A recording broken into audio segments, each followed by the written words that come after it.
Hello, আসসালামু আলাইকুম রহমতুল্লাহ বারকাতুহু। আশা করি সবাই আপনারা ভালো আছেন। লাইভ প্রোগ্রামে যাচ্ছি। আসলে মেন উদ্দেশ্য আমরা বলেছি, একটু আগেই আলোচনা করেছি আর কি। তো এইচএসসি এক্সাম তো আসতেছে 2 মাস পরেই। আমার মনে হয় তারাও বেশ কিছু উপকৃত হবে। তবে আমি গ্র্যাজুয়ালি আস্তে ধীরে সামনের দিকে যাব। কেমিস্ট্রি ফার্স্ট পেপার, আজকের লেকচার লাইভ ক্লাসের। কালকে আছে সেকেন্ড পেপার, এরপরের দিন আবার ফার্স্ট পেপার, তারপরের দিন আবার সেকেন্ড পেপার। দ্যাট ইজ 4 দিন, 2 দিন করে আমরা আসলে করব উইকলি। তো আমরা দেখি কেমিস্ট্রি ফার্স্ট পেপারের আমরা জানি যে 5টা চ্যাপ্টার আছে। সে 5টা চ্যাপ্টারের যে চ্যাপ্টার 3, এই চ্যাপ্টারটা আসলে অনেক বেশি গুরুত্বপূর্ণ, যেটা হচ্ছে মূলসমূহে পর্যায়বৃত্ত ধর্ম এবং রাসায়নিক বন্ধন। তো এই চ্যাপ্টারটা থেকে আমি শুরু করব। এই কারণটা হচ্ছে এরকম যে এই চ্যাপ্টারের যতগুলো কনসেপ্ট আছে, এই কনসেপ্টগুলো অন্যান্য চ্যাপ্টারেও কাজে লাগানো যায়। আর সবচাইতে বড় বিষয় হলো কি, যে এই চ্যাপ্টারের দুটো পার্ট, একটা হচ্ছে মৌলসমূহের পর্যায়বৃত্ত ধর্ম, আর একটা পার্ট হচ্ছে কেমিক্যাল বন্ডিং বা রাসায়নিক বন্ধন। তবে সবচেয়ে মজার ব্যাপার, এই চ্যাপ্টারটার যেভাবে লেখা হয়েছে ঠিক আছে সবকিছুই, বাট আমার একটুখানি কথা হলো যে কেমিক্যাল বন্ডিং এর কনসেপ্টটা যদি আমরা আগে পেয়ে যাই, তাহলে প্রথম অংশের সাথে কানেক্ট করাটা সহজ হবে। কারণটা কি আমি একটু ছোট্ট করে বলি, তাহলে সুবিধা হবে। এরপরে আমি শুরু করব আর কি। কারণ প্রথম যে পার্টটা আছে, এখানে বেশ কিছু কমপ্লেক্স আয়ন, কমপ্লেক্স মলিকুল আছে, যার আমাদেরকে হাইব্রিডাইজেশন শিখতে হয়, যেমন sp3d, d2 ইত্যাদি ইত্যাদি আছে। এবং সেখানে আমার সমযোজী বন্ধন, সন্নিবেশ বন্ধন, কোঅর্ডিনেশন নাম্বার সবকিছুই কিন্তু আমার প্রথম অংশে আছে। বাট কেমিক্যাল বন্ডিং এর যে কনসেপ্ট, যেমন সমযোজী বন্ধন বা সন্নিবেশ বন্ধন কোনটাকে আমরা বলছি ইত্যাদি ইত্যাদি, এই কনসেপ্ট এবং হাইব্রিডাইজেশনের সিম্পল যে কনসেপ্টগুলো আছে, এগুলো যদি আমরা জানতে পারি, তাহলে এই চ্যাপ্টারের প্রথম যে অংশটা আছে, যেমন কমপ্লেক্স আয়ন বা কমপ্লেক্স মলিকুলার যে স্ট্রাকচারগুলো আছে এবং তাদের হাইব্রিডাইজেশন, প্যারাম্যাগনেটিক, ডায়াম্যাগনেটিক ইত্যাদি কাহিনী আছে, ওটা বুঝতে আমাদের সহজ হবে। এই কারণে আমার টার্গেট সেটা হলো যে আমরা শুরু করব এই চ্যাপ্টার থেকে। তবে আমরা এই চ্যাপ্টারের আজকের যে মূল অংশটা আলোচনা করব, সেটা হচ্ছে কোভালেন্ট বন্ডিং বা সমযোজী বন্ধনকে ঘিরে আমাদের আলোচনাটা হবে। এবং আমরা ফাইনালি, যেমন এখানে একটা যা ছবি দেখতে পাচ্ছি, আমরা কিন্তু এখন কিছুই বুঝতে পারতেছি না এই ছবিটা। এটা একটা ক্রিয়েটিভ কোয়েশ্চেন, এটা বোর্ডে আসছে। ফাইনালি কিন্তু আমরা আজকের আলোচনার পরে এই কোয়েশ্চেনটা দেখলে তোমার কাছে একেবারে সহজ মনে হবে, যেটা বোর্ড পরীক্ষায় আসে সব সময়। চলো আমরা দেখে আসি। তাহলে শুরু করি। আজকে আমাদের টার্গেট এই ধরনের ক্রিয়েটিভ কোয়েশ্চেন, কঠিন কিংবা সেটা এমসিকিউ হতে পারে, আমরা সবকিছুই সহজেই পারবো।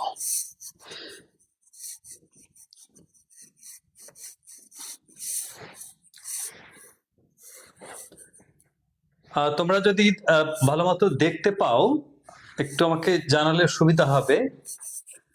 যারা লাইভে আসছো, আমি একটু চেক করে নেই, তাহলে একটু সুবিধা হয় যে আসলে কি অবস্থায় আছে।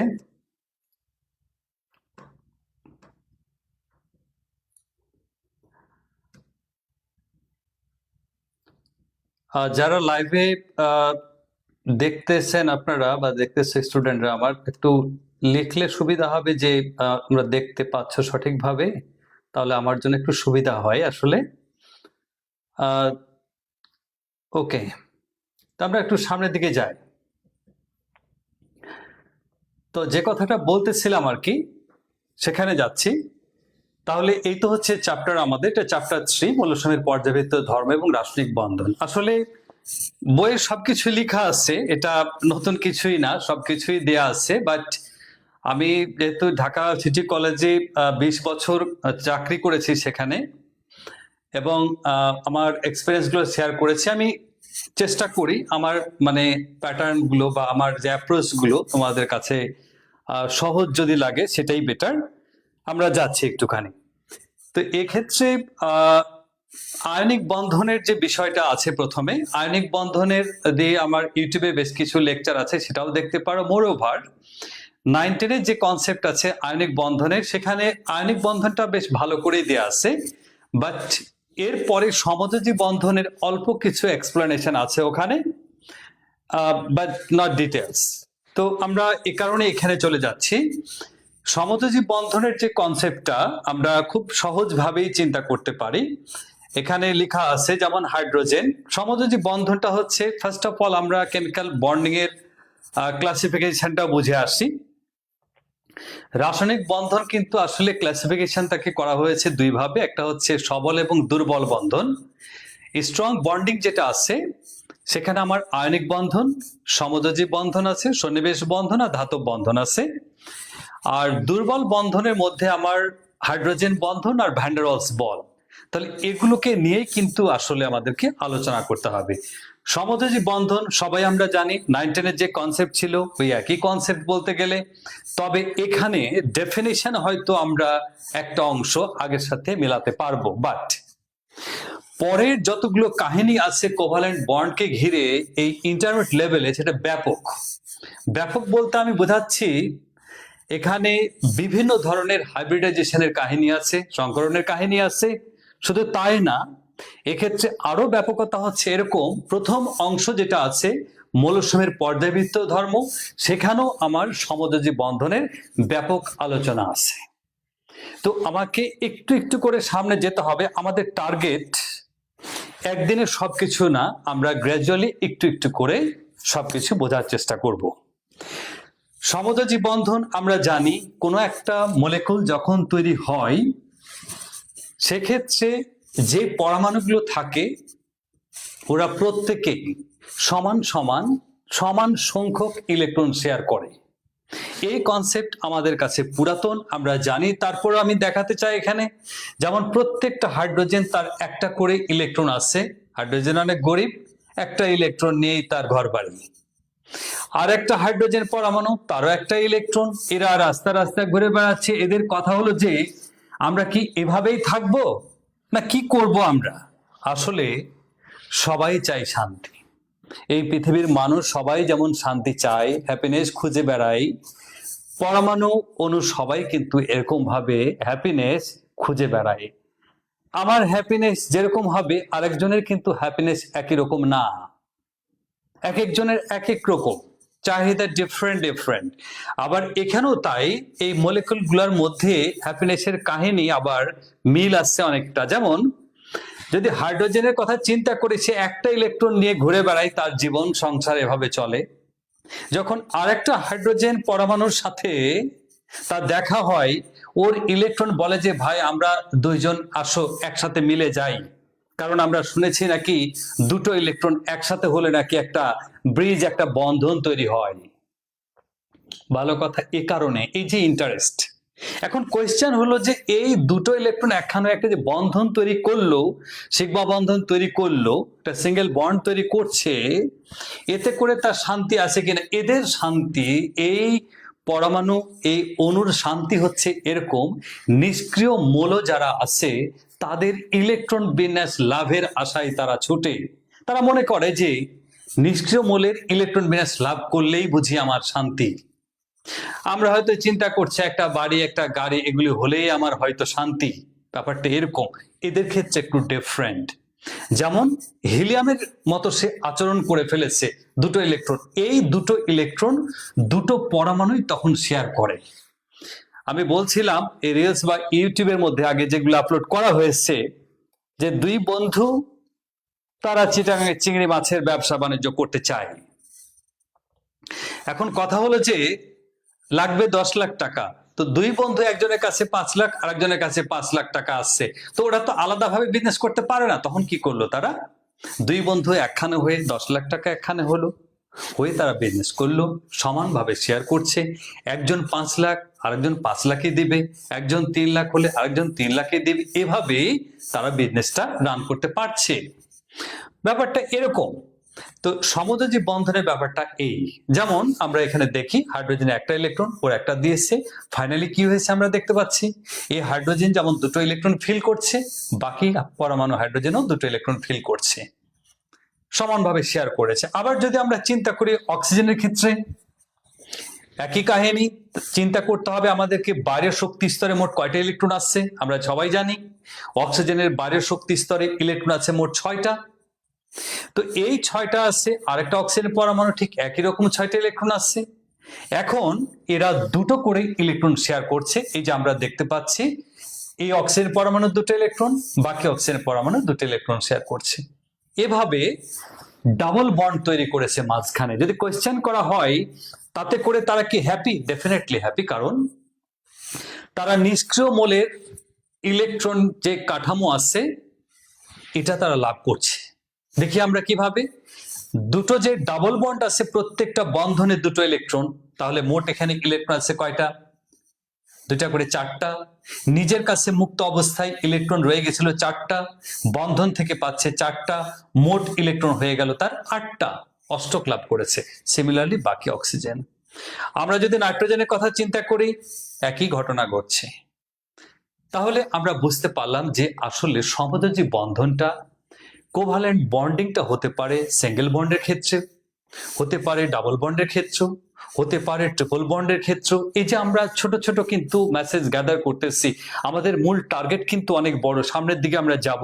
এটা খুব সহজ একটা কনসেপ্ট, সিম্পল কনসেপ্টের মধ্যে আমরা আছি এখন, একেবারে সহজ, যেটা বলতে পারি 9-10 এর কথাগুলোই আমি একটুখানি জাস্ট বলতেছি, না শুনলে খুব বেশি ক্ষতি হচ্ছে না। তবে আমি এখানে আরেকটু, তার মানে এক কথায় আমরা বলতে পারি যে সমযোজী অণুতে যে সমযোজী বন্ধন পাই আমরা, এই পরমাণুগুলোর মূল টার্গেট হচ্ছে সমান সংখ্যক ইলেকট্রন শেয়ার করে নিষ্ক্রিয় মোলের ইলেকট্রনিক কাঠামো অর্জন করা, এটাই তাদের বড় টার্গেট। তবে এই প্রকৃতি টোটালি ডিফারেন্ট। প্রকৃতির কথা আমরা চিন্তা করি এবার, যে এই প্রকৃতিতে ব্যতিক্রম কিছু আমরা পাই। হ্যাঁ, বুঝলাম যে এই সমযোজী মলিকিউলগুলো, কোভালেন্ট মলিকিউলগুলো অষ্টক লাভ করার জন্য ছুটাছুটি করছে, তারা ইলেকট্রন শেয়ার করছে ইকুয়ালি, ব্যাপারটা এরকম। ব্যতিক্রমও আছে, যেমন আমি যদি বলি ফসফরাস পেন্টাক্লোরাইড কি দুনিয়াতে পাওয়া যায়? হ্যাঁ পাওয়া যায়। আমি যদি বলি বোরন ট্রাইফ্লোরাইড কি পাওয়া যায়? হ্যাঁ পাওয়া যায়। তাহলে তাদের তো স্টেবিলিটি আছে, তারা প্রকৃতিকে পাচ্ছে, বাট তারা অষ্টক নিয়মকে মানে না, ব্যতিক্রম। যেমন এক্ষেত্রে আমরা যদি দেখি বোরন ট্রাইফ্লোরাইডের কথা যদি আমরা চিন্তা করি, তাহলে কি দাঁড়াচ্ছে এখানে? এই বোরন ট্রাইফ্লোরাইড 3টা ফ্লোরিন আসছে 3 পাশে, বোরনের 3টা ইলেকট্রন বাইরের শক্তি স্তরে 3টা ইলেকট্রন দিয়ে 3টা ফ্লোরিনের সাথে সমযোজী বন্ধন তৈরি করেছে, ফাইন। বাট এক্ষেত্রে আমরা একটা বিষয় খেয়াল করি, এই যে ফ্লোরিনের আমরা কাহিনী দেখতে পাচ্ছি, একটুখানি ঘুরে আসি। প্রত্যেকটা ফ্লোরিন তার বাইরের শক্তি স্তরে ইলেকট্রন থাকে 7টা, 1 2 3 4 5 6, আর এখানে একটা, মোট 7টা। একইভাবে প্রত্যেকটা ফ্লোরিনের একই রকম কাহিনী, আমরা বুঝতেই পারছি 7টা ইলেকট্রন, ব্যাপারটা এরকম। এখন কোয়েশ্চেন হলো বোরন ট্রাইফ্লোরাইডে ফ্লোরিন বলতেছে বোরনকে যে বোরন তুমি কেমন আছো? তা আছি, ভালো আছি ভাই, কি খবর? বলে যে কেমনে ভালো আছে একটু ব্যাখ্যা করো। ফ্লোরিন বলে এই যে দেখো তোমার সাথে আমি একটা ইলেকট্রন শেয়ার করেছি, আমার কাছে আরো 6টা ইলেকট্রন অবশিষ্ট আছে। তো এই শেয়ার করাতে তোমার সাথে আমার লাভ হয়েছে কি? আগে ছিল 6টা, আর এই 2টা মিলে আমি 8টা ইলেকট্রন লাভ করলাম, অষ্টক লাভ করেছি। আমার কি খুশি, কি শান্তি আকাশে বাতাসে। ব্যাপারটা এরকম, প্রত্যেকটা ফ্লোরিন একইভাবে ফিল করছে 8টা ইলেকট্রন, কিন্তু প্রবলেম হচ্ছে মাঝখানের বোরন কান্নাকাটি করে যে ভাই তুমি তো শান্তিতে আছো, আমি তো শান্তিতে নাই। কেন? কারণ এই 3টা বন্ধন থেকে আমি টোটাল ইলেকট্রন পাচ্ছি 6টা, তার মানে অসম্পূর্ণ অক্টেট, ইনকমপ্লিট অক্টেট, অষ্টক নিয়মের এটা ব্যতিক্রম, যেটাকে আমরা বলি ইনকমপ্লিট অক্টেট বা অসম্পূর্ণ অষ্টক নীতি। যেখানে কি হবে, কেন্দ্রীয় পরমাণুর ক্ষেত্রে দেখতে হবে যদি 8টার চাইতে কম ইলেকট্রন থাকে তারপরে এই মলিকুলের অস্তিত্ব আছে, স্টেবিলিটি আছে, প্রকৃতিতে পাওয়া যায়, তখন এই নীতিকে আমরা অসম্পূর্ণ অষ্টক নীতি বলি। মজার ব্যাপার কি এখানে, যে লাস্টে এ তো অষ্টক লাভ করলো, ভালো কথা, এটা অষ্টক লাভ করছে, তো বোরন অষ্টক লাভ করে নাই, সে তার কাছে 6টা ইলেকট্রন, তবে ওভারঅল সবাই একসাথে ফ্যামিলিতে একজনের কষ্ট আছে, বাকি হ্যাপি আছে, ওর হ্যাপিনেসটা শেয়ার করে, সবাই একসাথে ওভারঅল বলি ভালো আসছে। ব্যাপারটা এরকম। আমরা একটুখানি ঘুরে আসি, ব্যতিক্রম কাহিনীও ঘটতে পারে। যেমন আমি একটা নতুন করে লিখে দেখাই, তাহলে মনে হয় একটু বেশি সুবিধা হবে বুঝতে। যেমন ফসফরাস পেন্টাক্লোরাইডের কথা যদি আমি বলি, এই ফসফরাস পেন্টাক্লোরাইডের ক্ষেত্রে আগেরটার মতোই প্রত্যেকটা ক্লোরিনের বায়ু শক্তি স্তরে 7টা ইলেকট্রন, একটা মাত্র সে শেয়ার করেছে, একটা ইলেকট্রন শেয়ার করেছে এখানে প্রত্যেকটা জায়গায়, প্রত্যেকটা ক্লোরিন। আর এক্ষেত্রে ফসফরাসের বায়ু শক্তি স্তরে 5টা ইলেকট্রন আছে, এই 5টা ইলেকট্রন এখানে একটা একটা করে সেও শেয়ার করেছে। এতে করে কি হয়েছে, প্রত্যেকটা ক্লোরিন আমরা দেখি তার নিজের কাছে আগের মতোই যে 6টা ইলেকট্রন ছিল, আমি একটু দেখাচ্ছি আগের কথাটাই। এতে করে হলো কি, ক্লোরিন বলতেছে ফসফরাসকে যে ভাই আমরা তো হ্যাপি। বলে কেন, কেমনে হ্যাপি? বলে যে দেখো আমার তো 8টা ইলেকট্রন হয়ে গেছে, কারণ এই যে 6টা তোমার সাথে একটা ইলেকট্রন শেয়ার করাতে আমার লাভ হয়েছে, আমার অষ্টক হয়ে গেছে, আমি হ্যাপি। কি শান্তি আকাশে বাতাসে। আবার এই ক্লোরিন বলে আমিও হ্যাপি, এ বলে আমিও হ্যাপি, এ বলে আমিও হ্যাপি, সবাই হ্যাপি। ফসফরাস শুধু কান্দে, বলে যে ভাই রে, আমি তো হ্যাপি হতে পারলাম না, কারণ আমার তো অষ্টক নাই আমার। তো তোমার কি আছে? বলে দেখো 5টা বন্ধনে প্রত্যেকটা থেকে 2টা করে হলে মোট আমার ইলেকট্রন হয় 10টা। তো 10টা ইলেকট্রন, আমি তো হ্যাপি না, আমি তো চেয়েছিলাম নিষ্ক্রিয় মোলের ক্যারেক্টার লাভ করতে, ইলেকট্রন বিন্যাস পেতে, তাহলে আমি ভালো থাকতাম। আমি ভালো থাকলাম কেমনে? বলে ধরো তুমি ভালো আছো। বলে কেমনে? বলে এই যে আমরা ভালো আছি, তোমার চারিপাশে অষ্টক, তোমার বেশি হয়ে গেছে, অসুবিধা তো নাই। হ্যাঁ, তুমি স্ট্যান্ডার্ড যে হ্যাপিনেসের তুমি ডেফিনেশন পাও নাই, সমস্যা নাই, আমরা সবাই মিলে হ্যাপি। ওভারঅল এই ফসফরাস পেন্টাক্লোরাইডের অস্তিত্ব পৃথিবীতে আছে, আমরা পাই। এই নীতিকে আমরা বলবো অষ্টক প্রসারণ নীতি, এক্সপানশন অফ অক্টেট। 8টার বেশি যদি ইলেকট্রন হয়ে যায় কোনো কেন্দ্র পরমাণুর, তখন তোমাকে বুঝতে হবে এই নীতিটাকে আমরা বলি। সবার কিন্তু এরকম না যে 8এর বেশি হয়ে গেছে, তা না, কেন্দ্র পরমাণুটাতে সমস্যা। আমি এতক্ষণ ধরে যে আলোচনাটা করলাম তার মধ্যে এতটুকু ইনফরমেশন ছিল, সমযোজী বন্ধন কি জিনিস, নাম্বার 2, সমযোজী বন্ধন একক বন্ধন, দ্বিবন্ধন, ত্রিবন্ধন সব ক্ষেত্রে হতে পারে। এই কথাটা কেন বলছি, কারণ আমরা সামনে যখন যাব, আমার যখন চলে আসবে সংকরণ, হাইব্রিডাইজেশন, সেখানে কখনো সিঙ্গেল বন্ড, কখনো ডাবল বন্ড, কখনো ট্রিপল বন্ড চলে আসবে, কিন্তু সবই কিন্তু কোভালেন্ট বন্ডিং, কিন্তু আলোচনাটা ডিফারেন্ট হয়। এই কারণে এখানে আমি একটু ইন্ডিকেশন দিয়ে গেলাম। 10 নম্বর পয়েন্ট আমরা জানলাম কি, যে হ্যাঁ, শুধুমাত্র নিষ্ক্রিয় মূলের যে অষ্টক কাহিনী আছে ইলেকট্রন বিন্যাস, এটা হলেই যে সব ক্ষেত্রেই সমযোজী যোগ হবে তাকে এর ব্যতিক্রম হতে পারে। এখানে এক্সাম্পল আমরা পেয়েছি, দুটো নীতি যেটা ব্যতিক্রম। ফাইন, আমরা এতটুকু আমাদের কিন্তু কনসেপ্ট বলতে গেলে ছিল 9-10-এ, হয়তো সেখানে অল্প কয়েকটা এক্সাম্পল দিয়ে ক্লোজ করে দিয়েছে। আমি দেখলাম আজকেও দেখেছি বইটা উল্টায়, বেশি কিছু আর দেয়া নাই সেখানে। কিন্তু আমাদের এবার বাড়তি কনসেপ্ট জানতে হবে। এতক্ষণ যে আলোচনা করলাম আসলে খুব বেশি কিছু ছিল না, জাস্ট বলতে গেলে একটা রিভিশনের মতো ছিল। আমরা এবার যাব মূল ঘটনার মধ্যে, এই যে সমযোজী বন্ধনের আধুনিক সংজ্ঞার কাছে আমরা যাই। এই কথাগুলো একটু বুঝে আসি সুন্দর করে, দেখি কি অবস্থা। তোমাদের যদি কোয়েশ্চেন থাকে কারো, কিছু কমেন্টে জানাতে পারো। এখন আনসার না করতে পারলে পরে করবো আমি, কোনো সমস্যা নাই। কমেন্ট সেকশনটা আমি একটু চেক করতেছি আসলে। ওকে, থ্যাংক ইউ ভেরি মাচ। ঠিক আছে, তো আমরা একটুখানি ঘুরে আসি আবার। রাইট, এবার আমাদেরকে একটু মনোযোগটা দিতে হবে একটু বেশি ভালো করে। দেখি আমরা মনোযোগটা কতটা দিতে পারি। সমযোজী বন্ধনের কাহিনী আমরা শিখেছি, সমানভাবে ইলেকট্রন শেয়ার করে, সব ঠিক আছে। আধুনিক সংজ্ঞা যদি আমি বলতে চাই, তখন আমাকে কথা বলতে হবে একটু ডিফারেন্ট অ্যাঙ্গেলে। অরবিটালের কনসেপ্ট চলে আসতেছে। অরবিটাল আর কিছুই না, মানুষ যেখানে বসবাস করে তার নাম হলো ঘরবাড়ি। ইলেকট্রন যেখানে বসবাস করে বা ইলেকট্রন যেখানে থাকে তার নাম হচ্ছে অরবিটাল। ব্যাপারটা হচ্ছে এরকম। তার মানে আমি যদি বলি যে এই হাইড্রোজেন, তোমার ইলেকট্রনটা তুমি কোথায় নিয়ে বসে আসছো, তোমার ইলেকট্রন তো বাইরে আছে, পড়ে যাবে। কথা সত্য। এই হাইড্রোজেন ইলেকট্রন কোথায় নিয়ে বসে আসছে, চিন্তার বিষয়। এভাবে তার ইলেকট্রন থাকতে পারে না। ইলেকট্রন তো এমনি পাগলা টাইপের, হালকা, কোন দিকে লাফ দিয়ে দৌড় দিয়ে পালায় যায়, খুবই হালকা। তো আছে কোথায়? এই হাইড্রোজেনকে নিয়ে যখন চিন্তা যে এই হাইড্রোজেনের একটা ইলেকট্রন আছে কোথায়, আমরা বলি 1s1, অর্থাৎ প্রথম শক্তি স্তরে হাইড্রোজেনের যে ইলেকট্রনটা ঘুরতেছে কোন একটা অরবিটালের মধ্যে সে আছে, যেটাকে আমরা বলি এস অরবিটাল। তো এই এস অরবিটালে একটা ইলেকট্রন আছে হাইড্রোজেনে, এবং এস অরবিটাল দেখতে স্ফেরিক্যাল বা গোলাকার আমরা বলি, যদিও গোলাকার ব্যাপারটা এরকম না, এটা আমরা স্ফেরিক্যাল বলি। কথার মানে হচ্ছে তিনটা অক্ষ বরাবর এটা সমানভাবে বিস্তৃত, লাইক এ ফুটবল, চিন্তা করতে পারো।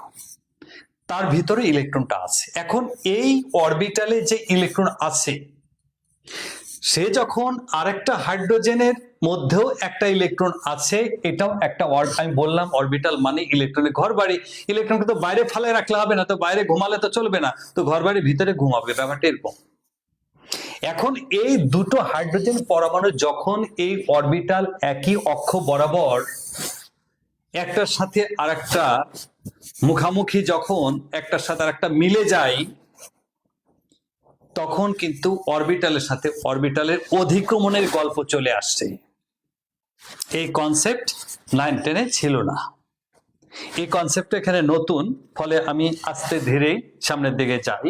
আমার মেন কথা হলো যে আমার লেকচার শোনার পরে কারো যাতে বই পড়তেই না হয়। তার মানে এমন না যে নতুন বইগুলো আবার বাজারে বিক্রি করে চলে আসছে, ব্যাপারটা এটা ঠিক হবে না মনে হয়। মানে ব্যাপারটা আমি কিন্তু এরকমই বলি স্টুডেন্টদের, যে আমার কথা শোনার পরেও বই পড়ার খুব বেশি দরকার হয় না। তো আমরা দেখি, তো এখন কথা হলো যে এই হাইড্রোজেনের ইলেকট্রনটার ঘরবাড়ি তো অরবিটাল, এবং এস অরবিটালের সে আছে, এটাও আছে, একই অক্ষরেখা বরাবর গড়াতে গড়াতে যখন একটার সাথে আরেকটা এরকম ভাবে মিলে যায় কিছু অংশ, এটাকে আমরা বলি অরবিটালের অধিক্রমণ। এখন আমার কোয়েশ্চেন, অরবিটালের অধিক্রমণ কি জিনিস? অরবিটালের মধ্যে থাকে ইলেকট্রন, আর এই অরবিটাল গুলো ইলেকট্রন যেখানে থাকে, এখন আমি যদি বলি কপার 29, 29টা তোমার 29 ইলেকট্রনকে রাখার জন্য ঘরবাড়ি রুম কি একটা ছোট রুম হলে চলবে? নো, হবে না। তোমার বাসায় মেম্বার হচ্ছে 29 জন, তোমার একটা রুমের মধ্যে কি সবগুলো তুমি আটকে রাখবা? এটা সম্ভব না। তার মানে ব্যাপারটা এই দাঁড়াচ্ছে, কপারের 29টা ইলেকট্রন, তার অরবিটাল আছে অনেকগুলো, সব জায়গায় সুন্দর মতো বসে থাকবে, ঘুমাবে, যেমন তাই করতেছে, ব্যাপারটা এরকম। আচ্ছা, আমরা এখন একটু বোঝার চেষ্টা করি। তাহলে হাইড্রোজেন তো একটা ইলেকট্রন নিয়ে বসবাস, ওর আর কিছু নাই, ব্যাপারটা এরকম। তাহলে এর সাথে একটার সাথে আর একটা মিলিত হওয়ার চেষ্টা করছে। তাহলে আমরা এরকম জানলাম যে পরমাণু ছোট হোক বড় হোক যাই হোক, এরা যখন বন্ধন তৈরি করতে আসে, তখন তাদের বাইরের শক্তি স্তরে যে অরবিটাল আছে, যেখানে আনপেয়ার্ড ইলেকট্রন গুলো থাকে, তারাই তখন কান্নাকাটি করে যে ভাই আমরা আনপেয়ার্ড থাকতে চাই না, আমরা পেয়ার্ড হতে চাই। তখন পাশের পরমাণুকে বলে যে ভাই তোমার অরবিটালের সাথে আমার অরবিটাল একটা খাতির করে দাও না, তাহলে ইলেকট্রন দুটো একখানে হয়ে যায়। যখন একখানে হয়ে যায়, ওরা যখন মিলিত হয়, যখন দুটো পরমাণু দুটো অরবিটাল, এটার নামই হচ্ছে অরবিটালের অধিক্রমণ। কোয়েশ্চেন, এই অরবিটালের অধিক্রমণ কত রকম হতে পারে? বিভিন্ন রকম হতে পারে। যদি সেটা এস অরবিটাল হয়, এস অরবিটালের সাথে এস অরবিটালও হতে পারে, পি অরবিটালের সাথে পি অরবিটালও হতে পারে, এস অরবিটালের সাথে পি অরবিটালও হতে পারে, ইভেন শঙ্কর অরবিটালের সাথে শঙ্কর অরবিটাল হতে পারে, ইভেন বিশুদ্ধ অরবিটালের সাথে শঙ্কর অরবিটালেরও অধিক্রমণ হতে পারে। তবে এক একটা অধিক্রমণে দুটো ইলেকট্রন বেশি থাকবে না এবং ওই দুটো ইলেকট্রন বিপরীত স্পিনে থাকবে এবং ওই দুটো ইলেকট্রন দুটো পরমাণু যেহেতু একটা একটা করে দিয়েছে সমানভাবে শেয়ার করবে। এটাই হচ্ছে সমযোজী বন্ধনের আধুনিক সংজ্ঞা। আমরা সমযোজী বন্ধনের আধুনিক সংজ্ঞা একটু আধুনিকভাবে ভিন্ন স্টাইলে জানার চেষ্টা করলাম, একটু অন্য স্টাইলে। ব্যাপারটা খুবই সিম্পল, জটিল না। কোভালেন্ট মলিকুল ফরমেশন হচ্ছে পরমাণুগুলো যদি আনপেয়ার্ড ইলেকট্রন নিয়ে থাকে সমান সমান ইলেকট্রন নিয়ে এগিয়ে আসছে। একটা করে যদি এগিয়ে আসে সিঙ্গেল বন্ড হবে, দুটো করে ইলেকট্রন এগিয়ে আসলে হবে ডাবল বন্ড, তিনটা করে নিয়ে এগিয়ে আসলে হবে ট্রিপল বন্ড, কোনো সমস্যা নাই। তবে অরবিটালের অধিক্রমণের মাধ্যমে এগুলো তৈরি হয়। আমি অনেকগুলো বেশি কথা বলতেছি, আমার মনে হয় একটু বেশি কথা বলার উদ্দেশ্য হচ্ছে বই যদি কেউ বেশি না পড়তে চায় তবে বই পড়তে হবে, প্রচুর বই পড়তে হবে, তাই ইম্পর্টেন্ট বিষয়। এই তো হয়ে গেল হাইড্রোজেন। এই যে আমরা যে কথা বলছিলাম দুটো ইলেকট্রন আনপেয়ার্ড ইলেকট্রন এখানে আছে, এই অঞ্চলটাকে আমরা বলি অধিক্রমণের অঞ্চল।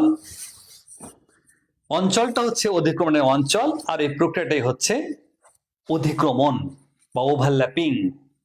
ওভারল্যাপিং হয় অরবিটালের সাথে অরবিটালের দুটো পরমাণু থেকে আসবে। এই তো হয়ে গেল, ভেরি সিম্পল, জটিল না। এই কনসেপ্টকে আমরা আজকে কাজে লাগাবো, এটি হচ্ছে আমাদের সবচেয়ে বড় চ্যালেঞ্জ। আমি কিন্তু বেশি লেখাপড়া করাই নাই, তোমরা যারা জয়েন্ট হচ্ছ আর কি, থ্যাংক ইউ ভেরি মাচ। তোমরা ইচ্ছা করলে নতুন নতুন ভিডিও পাবা, হচ্ছে আমার ফেসবুক পেজ আছে কামাল সায়েন্স একাডেমিতে। আমি চেষ্টা করি প্রতিদিনই আপলোড করার এবং অনেকগুলো আপলোড করা আছে, তোমরা দেখতে পারবা। বা কামাল সায়েন্স একাডেমি ইউটিউব চ্যানেলও আছে, সেখানেও তোমরা দেখতে পারবা। আমি আগেও বলতেছি, আবারও এখনো বলি, আমার উদ্দেশ্য এখানে কোনো কোচিং বা কোর্স এরকম কিছু না, জাস্ট আমার এখানে ভিডিওগুলো দিচ্ছি যদি তোমাদের কারো কোনো উপকারে আসে। তো আমরা এই সমযোজী বন্ধনের আধুনিক কনসেপ্টটাকে এখন কাজে লাগাবো, বড় পরিসরে কাজে লাগাবো। কোথায়, কিভাবে, সামনে যাচ্ছি, দেখি কি অবস্থা। যেমন একটু আগেই বলতেছিলাম আমি, ইলেকট্রন যেখানে থাকে ওই ঘর বাড়ির নাম হচ্ছে অরবিটাল। এই হাইড্রোজেন, ছোট্ট হাইড্রোজেনের গল্প সবাই জানি আমরা, কিন্তু আসলে জানি না যে ওর ভিতরে কি কাহিনী চলতেছে, ওর ইলেকট্রনগুলো বা কিভাবে আছে, কোথায় আছে। ওর হচ্ছে অনেস অরবিটাল, যেটা দেখতে গোলাকার আমরা বলি। দুটো হাইড্রোজেন পরমাণু এরকম দুটো গোলাকার বা স্ফেরিক্যাল এস অরবিটালে আনপেয়ার্ড ইলেকট্রন আছে একটা একটা করে, এবং তারা যখন একে অপরের সাথে ওভারল্যাপিং করে, দ্যাট মিন্স অধিক্রমণ করে, দ্যাট মিন্স একটার সাথে আরেকটার কিছু অংশ মিলে যায়, তখন ওই দুটো ইলেকট্রন এই অধিক্রমণের অঞ্চলে বিপরীত স্পিন নিয়ে অবস্থান করে এবং একটা বন্ধন তৈরি করে, যে বন্ধনটাকে আমরা সিগমা বন্ধন বলতেছি। আমি কিন্তু কনসেপ্ট একটু একটু করে সামনের দিকে যাচ্ছি, কেউ যদি মনোযোগ দিয়ে শোনার চেষ্টা করো প্রত্যেকটাই ধরতে পারবে। সিগমা বন্ধন কিন্তু মাঝখান দিয়ে আমি বলে ফেলেছি, ভয়ের কিছুই নাই। আবারও বলতেছি এখানে যে এই সমযোজী বন্ধন যখন তৈরি হচ্ছে, আমি বলেছিলাম প্রথমেই যে সেটা সিঙ্গেল বন্ড হতে পারে, সেটা ডাবল বন্ড হতে পারে, সেটা ট্রিপল বন্ড হতে পারে, কোনো সমস্যা নাই। তবে এক্ষেত্রে অধিক্রমণের ক্ষেত্রে এটাও আমি বলেছি যে আমার বিশুদ্ধ অরবিটালের সাথে বিশুদ্ধ অরবিটাল, বা এক জাতীয় অরবিটালের সাথে আরেক জাতীয় অরবিটাল, কিংবা শঙ্কর অরবিটালের সাথে শঙ্কর অরবিটাল, যে কোনো অরবিটাল হোক না কেন, তারা যদি মুখামুখি, আমরা বলি ইংলিশে হেড টু হেড, যদি ওভারল্যাপিং করে বা অধিক্রমণ হয়, তবেই তৈরি হবে সিগমা বন্ধন।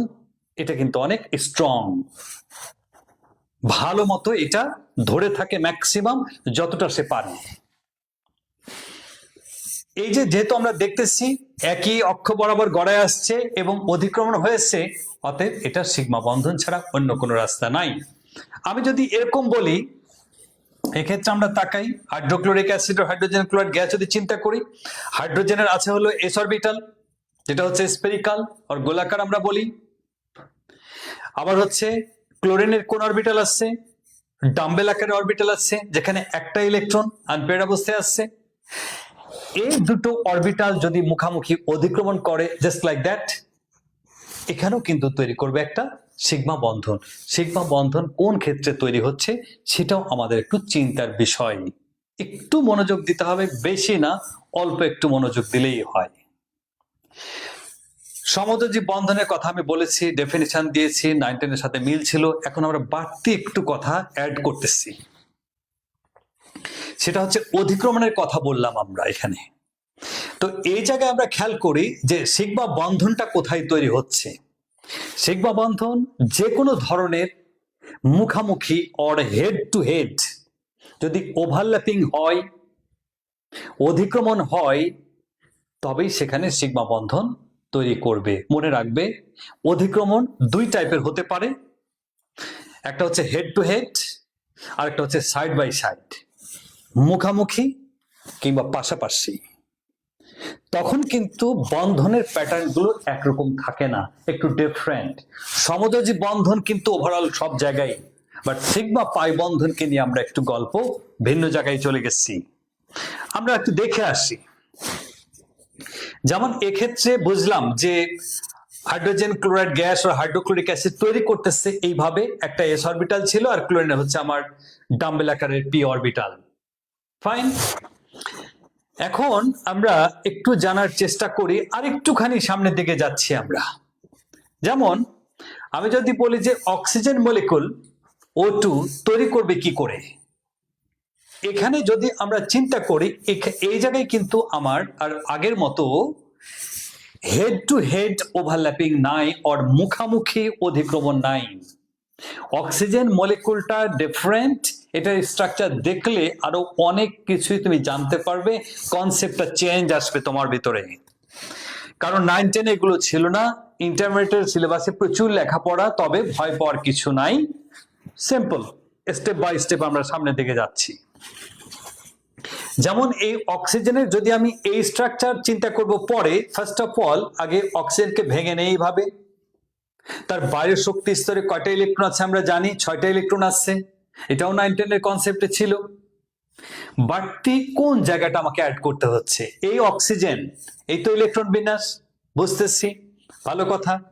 এখন এখানে তার ইলেকট্রন বিন্যাসে দেখা গেল বাইরের শক্তি স্তরে আমি আগেই বলেছিলাম যে যে জায়গায় আনপেয়ার্ড ইলেকট্রন আসছে যে পরমাণুগুলোর মধ্যে, ওই আনপেয়ার্ড ইলেকট্রন গুলোই আসলে বন্ধন তৈরি করার জন্য ছুটাছুটি করে। তার মানে এই অক্সিজেনের যে আনপেয়ার্ড দুটো ইলেকট্রন আছে পি অরবিটালে, এই দুটো ইলেকট্রনই কিন্তু মূলত বন্ধন তৈরি করার জন্য এগিয়ে আসবে। একটু কথা খেয়াল রাখতে হচ্ছে আমাদেরকে, যে কথা বলছিলাম একটু আগে যে হ্যাঁ, মুখামুখি অধিক্রমণ যদি হয় যে কোনো অরবিটালের, এস অরবিটালের সাথে এস অরবিটাল, এস এস অধিক্রমণ, এস অরবিটালের সাথে পি অরবিটাল, এসপি অধিক্রমণ, পি অরবিটালের সাথে পি অরবিটাল, পিপি অধিক্রমণ, শঙ্কর অরবিটালের সাথে এস অরবিটাল, শঙ্কর অরবিটালের সাথে পি অরবিটাল, কিংবা শঙ্কর অরবিটালের সাথে শঙ্কর অরবিটালও হতে পারে, সবগুলোই মুখোমুখি অধিক্রমণে তৈরি হয় সিগমা বন্ধন, মুখামুখি হেড টু হেড। যদি আমরা এরকম চিন্তা করি এখন যে কোন একটা পরমাণুর পাশাপাশি দুটো পি অরবিটাল আছে, এমনি পি অরবিটাল দেখতে ডাম্বেল আকার, ডাম্বেল শেপ, দুটো লুপ আছে, উপরে একটা নিচে একটা, তারা যদি পাশাপাশি চলে আসে তাহলে তো ধাক্কা খাবে কেমনে, উপরের অংশে নিচের অংশে। খুব সহজ এক্সাম্পল যদি তোমাকে আমি বলি তাহলে এরকম দাঁড়াচ্ছে যে দুইটা বাস পাশাপাশি, তাদের একটার বডির সাথে আরেকটা বডি হালকা একটু টাচ করে চলে গেছে, কারো কোনো ক্ষতি হয়নি, পাশাপাশি। বাট এমনটা যদি হয়, দুটো বাস যদি মুখামুখি সামনে আসে, তাহলে কিন্তু এখানে ক্ষয়ক্ষতি কিন্তু বেশি হওয়ার চান্স থাকে। বাট পাশাপাশি যদি এমন হয় যে একটা আরেকটাকে একটু হালকা একটু ঘেঁষা দিয়ে চলে গেছে, সবাই বেঁচে গেছে। পাই বন্ধনটা হচ্ছে এরকম, পাশাপাশি দুটো বাসের মতো হালকা একটুখানি টাচ করে চলে যাচ্ছে, আংশিক অধিক্রমণ, অল্প একটু, সবাই বেঁচে গেছে, তার মানে এইভাবে তৈরি হয় পাই বন্ধন। মনে রাখবে, দুটো পি অরবিটাল পাশাপাশি যদি থাকে, তারা আংশিকভাবে দুই মাথায় অধিক্রমণ করে আংশিকভাবে এবং তৈরি করে একটা পাই বন্ধন। আর যে কোনো ধরনের মুখামুখি অধিক্রমণের মাধ্যমে তৈরি হয় সিগমা বন্ধন। তো এই কাহিনীটাই এখানে ঘটেছে। কালারফুল এখানে আমরা যা ছবি দেখতে পাচ্ছি সেটা এরকম। এই অক্সিজেন, তার দুটো আছে আনপেয়ার্ড ইলেকট্রন, আরেকটা অক্সিজেন, তারও আছে দুটো আনপেয়ার্ড ইলেকট্রন, এই যে আমরা দেখতে পাচ্ছি এখানে। তার মানে এখানে কি হয়েছে আসলে, এক্ষেত্রে আমরা দেখতে পাচ্ছি এই অক্সিজেনের এখানে হলো একটা পি অরবিটাল ডাম্বেল আকারের, এখানে একটা ডাম্বেল আকারের পি অরবিটাল। কোনটা গেছে আমরা, এই যে পি ওয়াই পি জেড, অর্থাৎ যে কোনো দুইটা। এই অক্সিজেনের ঠিক দুইটা পি অরবিটাল গেছে। কোন দুইটা, এই দুইটা, এই যে এখানে একটা, এখানে একটা। আমরা কিন্তু পাই বন্ধন নিয়ে খুব গোলমালে পড়ে যাই, আরো আমরা দেখবো এক্সাম্পল, এটা ছোট্ট এক্সাম্পলের মধ্যে আসছি। তো এরপরে করে কি, এটা যেহেতু এইভাবে আছে পি অরবিটাল, এটাও যেহেতু এইভাবে, তার মানে মুখামুখি পড়ে গেছে, ওই মাঝখানে দুটো ইলেকট্রন চলে, কারণ এই পি অরবিটালে একটা ইলেকট্রন, ওরও পি অরবিটালে একটা ইলেকট্রন, আমরা যে কোনোটা ধরতে পারি এখানে। তাহলে মাঝখানে সিগমা বন্ধন তৈরি হয়ে গেছে। আর এক্ষেত্রে কি হয়েছে, পাশাপাশি যেটা ছিল এই দুটো মিলে আরেকটা বন্ধন তৈরি হবে। তবে আমি বলেছি যে যখন পি অরবিটাল একই সমান্তরালে পাশাপাশি অবস্থান করবে একটা পাই বন্ধন তৈরি করবে। তার মানে আমরা বলতে পারি, আমরা স্পষ্ট যে হ্যাঁ, অক্সিজেনের মধ্যে আমার কি তৈরি হয়েছে, এই অক্সিজেন, এই ডাবল বন্ড, আমরা কিন্তু সবাই জানি এটাকে এইভাবে লিখি, এটা স্পষ্ট হয়ে গেল মুখামুখি যেহেতু আমার অধিক্রমণ, তার মানে একটা ডেফিনেটলি আমার সিগমা বন্ধন। বাকিটা তাহলে কি, এই যে পাশাপাশি এটা মিলে একটা, এটা হচ্ছে আমার পাই বন্ধন। তার মানে অক্সিজেন মলিকুলে একটা সিগমা বন্ধন, একটা পাই বন্ধন আছে। এটা তুমি মনে করো না আবার যে না স্যার উপরে একটা পাই বন্ধন নিচে একটা পাই বন্ধন, দুইটা না, এরকম না। তুমি চিন্তা করতে পারো উপরে হাফ নিচে হাফ, দুটো মিলে একটা, দুটো মিলে হচ্ছে একটা। তার মানে আমরা জানতে পারলাম যে এতক্ষণ ধরে যে আলোচনাটা ছিল, আমরা ছোট্ট করে নিয়ে আসি সমযোজী বন্ধন কি ছিল, সমযোজী বন্ধনে অষ্টক নীতির কি ব্যতিক্রম ছিল। আমরা জানার চেষ্টা করেছি যে সমযোজী বন্ধন single bond, double bond, triple bond হতে পারে। আমরা আরো জানার চেষ্টা করেছি সমযোজী বন্ধনের আধুনিক সংজ্ঞা, এবং সেখানে আরো আমরা বিষয় জানার চেষ্টা করলাম যে কোথায় সিগমা বন্ধন তৈরি হয় আর কোথায় তৈরি হয় পাই বন্ধন। কারণ এই বিষয়টা না জানলে আমরা পরবর্তী স্টেপে যেতে পারবো না। তো আমরা বুঝলাম। এখন এখান থেকে অনেকগুলো কোয়েশ্চেন করে যে যেমন ছোট ছোট কোয়েশ্চেন, খুবই মজার কোয়েশ্চেন। যেমন আমি যদি বলি, আমরা খুবই স্লো যাচ্ছি, টেনশন করার কিছু নাই লেমেরা। সেটা হচ্ছে কোয়েশ্চেন করে অনেক সময় যে সিগমা বন্ধন কি একটি সমযোজী বন্ধন, 2 মার্কের জন্য কোয়েশ্চেন করে, খুব চমৎকার কোয়েশ্চেন। পাই বন্ধন কি একটি সমযোজী বন্ধন, চমৎকার কোয়েশ্চেন। সিগমা বন্ধন এবং পাই বন্ধনের মধ্যে কোনটি বেশি স্ট্রং, ব্যাখ্যা করো। সিগমা বন্ধন, তাহলে এখন বিষয়টা হচ্ছে সিগমা বন্ধন কি একটি সমযোজী বন্ধন, আমরা বুঝতে পারছি। তুমি বলবা যে হ্যাঁ, তুমি বলবা কি যে দেখুন আপনারা যা বলেছেন সেখানেই তো আনসার আছে, এরকম বলা ঠিক হবে না। যদিও তুমি এরকম বলবা যে দেখুন আমরা সমযোজী বন্ধনের আধুনিক সংজ্ঞাটা তো জানি যে দুটো পরমাণু থেকে দুটো অরবিটাল যখন মুখামুখি তারা অতিক্রমণ করবে এবং সেখানে যখন দুটো ইলেকট্রন থাকবে বিপরীত স্পিনে এবং দুজনে শেয়ার করবে, সেটার নামই তো সমযোজী বন্ধন। আপনারাই বলেছেন সমযোজী বন্ধনের আধুনিক সংজ্ঞা, এবং আপনারা এটাও বলেছেন যে সিগমা বন্ধন তো তৈরি হয় মুখামুখি যে কোনো অরবিটালের মধ্যে। তাহলে বলুন তো সিগমা বন্ধন সমযোজী বন্ধন না হয় কোন উপায় থাকে? এরকম বলার দরকার নাই, লাস্টে তুমি সুন্দর করেই বলবা। একইভাবে পাই বন্ধন সব ঠিক আছে। এখন যদি আমি বলি যে ব্যাপারটা এরকম, আমরা চিন্তা করি যে পাই বন্ধন আর সিগমা বন্ধনের মধ্যে কোনটা বেশি স্ট্রং। ব্যাপারটা হচ্ছে তোমার কাছে একেবারেই ক্লিয়ার। আমি একটু আগে বলতেছিলাম যে দুইটা বাসে একসাথে যাচ্ছিল, হালকা একটু টাচ করে চলে গেছে, সব মানুষ বেঁচে গেছে, সবাই লাস্টে আহারে বেঁচে গেলাম, কি যে হতো। হালকা একটু ছুঁয়ে চলে গেছে, সবাই বেঁচে গেছে। এটাই পাই বন্ধন। পাই বন্ধন ছবিতে মনে হয় ও বাবা কত অঞ্চল জুড়ে আছে, নট লাইক দ্যাট, আংশিক, অল্প। ওই যে দেখো না, যে নায়করা এখন মারবে ভিলেনে, নায়ক দৌড়াইতেছে ছাদের উপর দিয়ে, দৌড় দৌড়, কোথায় গেল কোথায়, ছাদের কিনারে অল্প একটু ধরে আছে, কোন রকম জানে বাঁচার জন্য লুকায় আছে, দেখতে পাই নাই, হালকা একটু। লাস্টে কি হলো, ভিলেন যখন চলে গেছে নায়ক বেঁচে গেছে। আসলে কিন্তু এটা খুবই অল্প, যে কোনো সময় সে পড়ে যেতে পারে, অ্যাক্সিডেন্ট হতে পারে। এটা হচ্ছে পাইবন্ধন।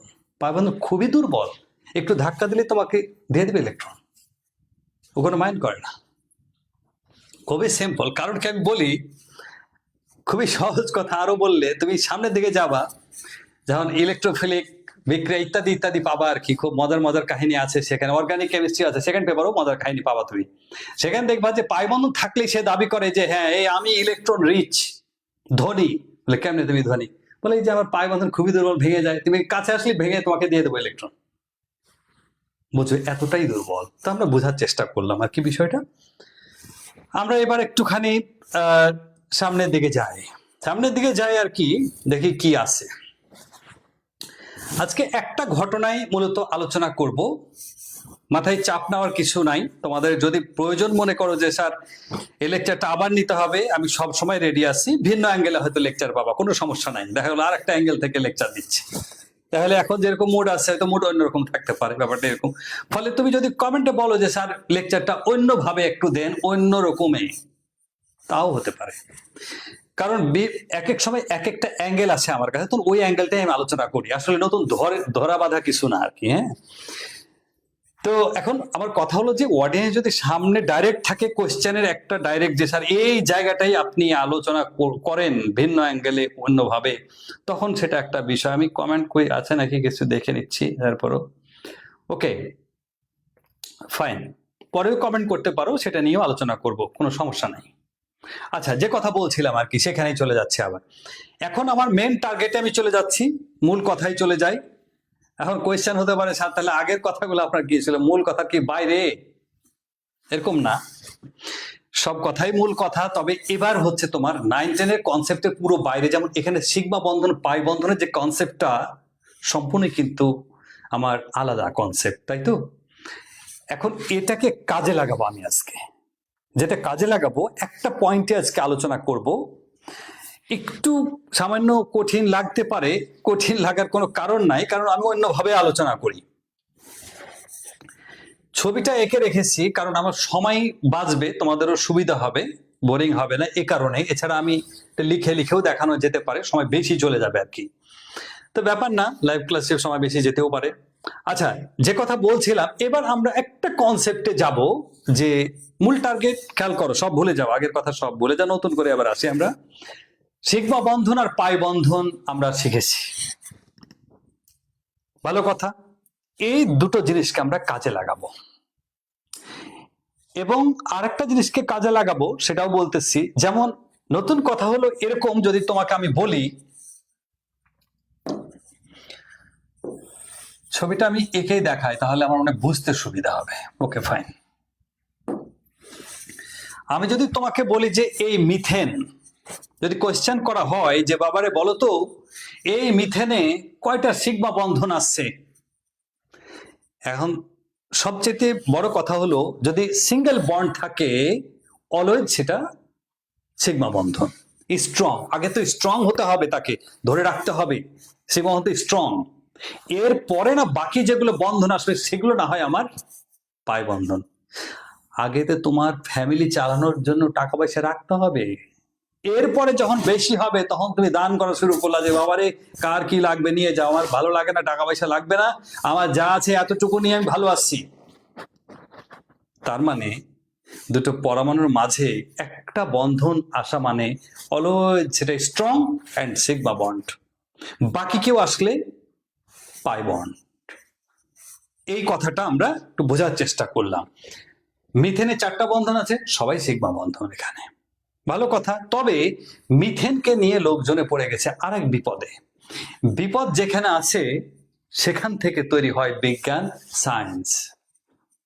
কারণ বিপদ থেকে বের হয়ে আসতে হবে, বিজ্ঞানীদের মাথা একবার নষ্ট হয়ে গেছিল, এভাবেই অনেক কষ্ট করে ভালো করা হয়েছে। ব্যাপারটা এরকম, আমি যদি বলি যে মিথেনকে এইভাবে রাখতে চাই, কার্বন মাঝখানে আসছে, তাহলে তো বন্ধন কোণের মান 90 ডিগ্রি বেশি হওয়ার কোনো সুযোগই নাই, যেটা দ্বিমাত্রিক ছবি হয়। কিন্তু যখন তারা এক্স রে করা হয়েছে, এমন না যে শুধু মানুষেরই শরীরের হাড় এগুলার এক্স রে করে, এমনটা না, মিথেনেরও এক্স রে ছবি নেওয়া হয়েছিল। ওটাকে আমরা বলি XRD, এক্স রে ডিফ্র্যাকশন বলা হয়। তো ইংলিশে দরকার নাই, এগুলা নিয়ে বিশাল লেখাপড়া আছে। ওই লেখাপড়ার নাম হলো স্পেকট্রোস্কোপি। বর্ণালী মিতি নিয়ে প্রচুর লেখাপড়া আছে, প্রচুর, পড়তে পারবা তোমরা, আমিও পড়েছি ছোটকালে। তো যে কথা বলতেছিলাম, যখন তারা দেখতেছে যে মিথেনে 90 ডিগ্রি তো হয় না, এর পরিবর্তে হয় 109.5 ডিগ্রি, তখনই তাদের মাথায় চিন্তা আসলো যে তাহলে তো মিথেনটা আমার দ্বিমাত্রিক কোনো ছবি না, এটা তো নিশ্চয়ই ত্রিমাত্রিক। ত্রিমাত্রিক হলে কি হবে, আরেকটা অক্ষ বেশি পাওয়া যাবে, তার মানে অ্যাঙ্গেল তখন আরো বড় হবে। তিনটা অক্ষের মাঝে অ্যাঙ্গেল তো বড় হওয়ারই কথা। এরকম ছবি পাওয়া গেছে, এবং তখন তাদের টনক নড়লো যে না, তাহলে আমার মিথেনের মধ্যে নিশ্চয়ই কিছু একটা গোলমাল লেগে আছে, সাধারণ নিয়মে কোনো কিছু আমি পাচ্ছি না। আমার কোশ্চেন হলো, তোমরা সবাই বুঝতেছো এই ব্যাপারটা, 100%ই বুঝতেছো যে আমার মিথেনের মধ্যে যে সমযোজী বন্ধন আছে, এই ব্যাপারটা আমার মনে হয় বুঝতে কারো কোনো কষ্ট হওয়ার কথা না। কারণ আজকের যে কনসেপ্টটা আমাদের ছিল, সেই কনসেপ্টের প্রথম লেকচারেই ছিল, মানে প্রথম দিকে আর কি লেকচারে, সেখানেই ছিল কি, যে প্রত্যেকে সমান সংখ্যক ইলেকট্রন শেয়ার করবে, এবং সমান সংখ্যক ইলেকট্রন শেয়ার করার পরে এই ইলেকট্রন সবাই কি করবে, ভাগাভাগি করবে। যেমন হাইড্রোজেন ভাগাভাগি করেছে, সেও ভাগাভাগি করেছে, সেও করেছে, এবং এই কার্বন সবগুলো বন্ধন থেকে টোটাল পাচ্ছে 8টা ইলেকট্রন, আর এই পাচ্ছে 2টা, মানে হিলিয়াম। আমরা বুঝতে পারছি যে নিষ্ক্রিয় মৌলের ক্যারেক্টার সবাই লাভ করে, সবাই শান্তি, সবার শান্তি। ঠিক আছে কথা। এটা যে সমযোজী যৌগ সেটাও জানি, সমযোজী অণু তাও জানি, সবকিছুই আমরা জানি।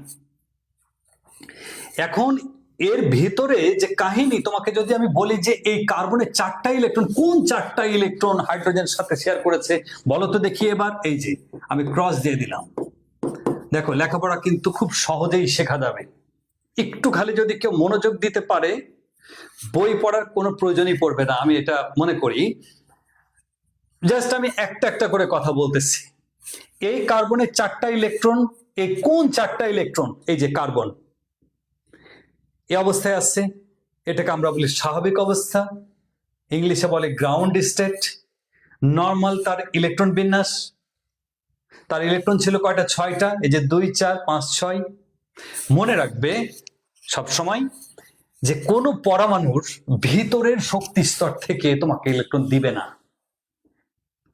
ভিতরে তুমি স্বর্ণ, সব অনেক টাকা পয়সা, সব মূল্যবান জিনিস লুকিয়ে রেখেছো, বাইরের দিকে খুচরা টাকা পয়সা আছে, হ্যাঁ নিয়ে যা, এটা নিয়ে যা, এটা নিয়ে যা, তুমি কি বলবা যে আমার এই সিন্ধুকের মধ্যে মালা বালা আছে, নিয়ে যা? এর ব্যাপারটা এরকম না, তাহলে কিছু থাকে না, নিজেই গরিব হয়ে যায়। কার্বনের এই প্রথম শক্তি স্তর থেকে ইলেকট্রন দিবেই না, ও কাউরে কিছু দেখে না চোখে। বাইরের সুখ বলে, হ্যাঁ বাইরে যেগুলো আছে এটা তুমি দেখো কি আছে অবস্থা। এটার মধ্যে আমরা দেখতেছি 2টা অযুগ্ম ইলেকট্রন আছে। আমি আগেই বলেছি, অযুগ্ম ইলেকট্রন যেখানে বন্ধন তৈরি হবে সেখানে, এই স্লোগানটা আজকে থাকুক না হয়। এখন এই যে দেখো 2টো ইলেকট্রন আনপেয়ার্ড আছে, এখন কার্বনকে বলছে, কার্বন তুমি কয়টা ইলেকট্রন দিতে পারো? বলে যে আমি তো স্বাভাবিক অবস্থায় 2টা ইলেকট্রন দিতে পারি, তবে আমার কেউ যদি না চাই ফেলে তাহলে আমি 4টাই দিয়ে দেবো। বলে কেমনে সম্ভব? বলে আসছে। বলে কেমনে? বলে এই যে দেখো, ওকে যখন তাপ শক্তি দেওয়া শুরু করবা তখন করে কি, বলে এই যে দেখো 2 নম্বরে একটা জোড়া আছে না, তখন করে কি, লাভ দিয়ে এখানে চলে যায়, শক্তি পেয়েছে, ইলেকট্রন যে হালকা, এই জোড়া ভেঙে ওখানে চলে গেছে। বলছে ও এই কারণেই বুঝি কার্বন, তুমি কার্বন মনোক্সাইডও কখনো তৈরি করো, কার্বন ডাইঅক্সাইডও তৈরি করো। কার্বন বলে হ্যাঁ কথা সত্য, এখানে 2 জন, এখানে 4 জন, তার মানে স্বাভাবিক অবস্থায় উত্তেজিত।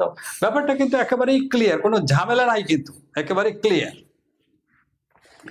এখন আমরা কি গল্পটা তৈরি করতেছি, এখানে অনেক জটিল শব্দ লেখা আছে, কিন্তু ওই জায়গায় আমরা যাওয়ার আগে আমাদেরকে প্রস্তুতি নিতেছি, আমরা আমরা গল্পই বানাইতেছি, গল্পই করছি, জটিল কিছু না। এটা আমার মনে হয় সবাই বুঝে গেছে।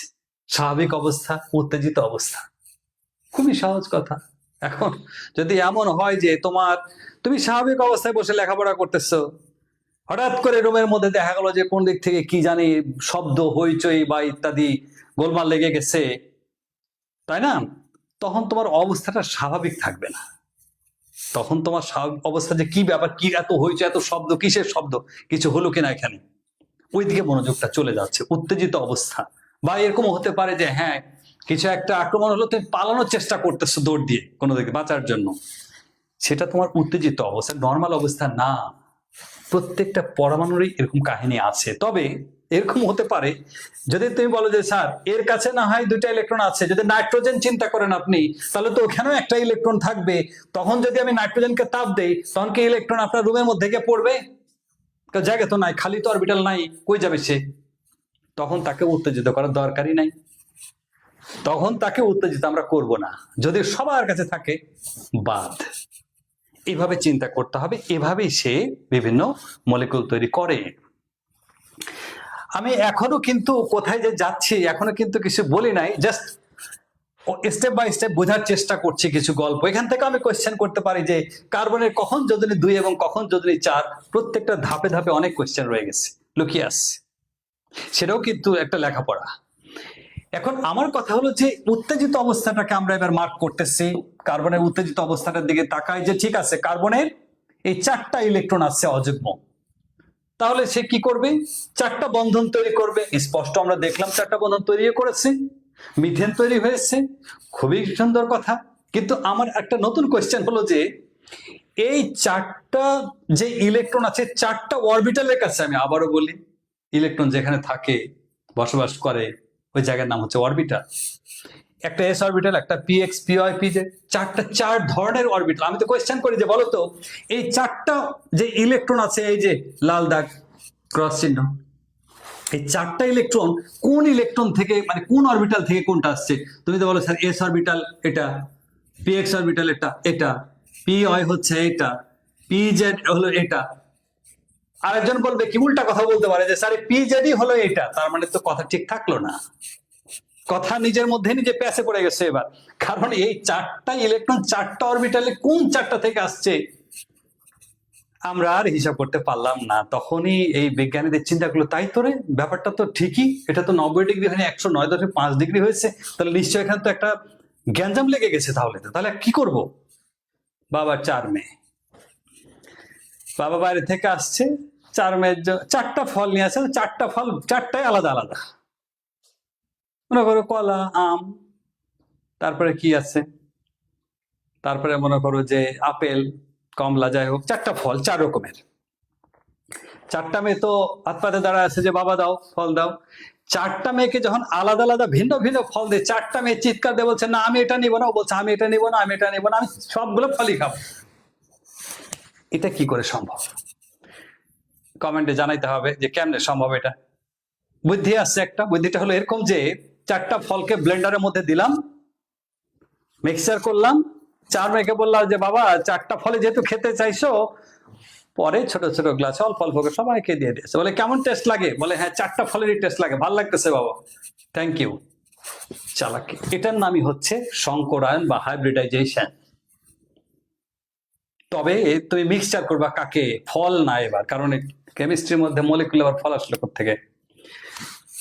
কথা হলো যে তুমি করবা কি এবার ব্লেন্ডার মেশিন তো না, মিশ্রণের জায়গা আছে, আমি এক্সাম্পল বলতেছি জাস্ট। ব্লেন্ডার মেশিন এবার এস অরবিটালকে ঢোকো, এস অরবিটাল দেখতে গোলাকার, পিএক্স অরবিটাল ডাম্বেল আকার, পিওয়াই হচ্ছে ডাম্বেল আকার, পিজেড ডাম্বেল আকার, ওই যে বিভিন্ন ফলের আকার, মনে করো কলা কোনটা, এই সেই বিভিন্ন। যখন মেশিন চালাবো সবগুলো অরবিটাল ভেঙে চুরে একাকার হয়ে একখানে হয়ে গেছে সব।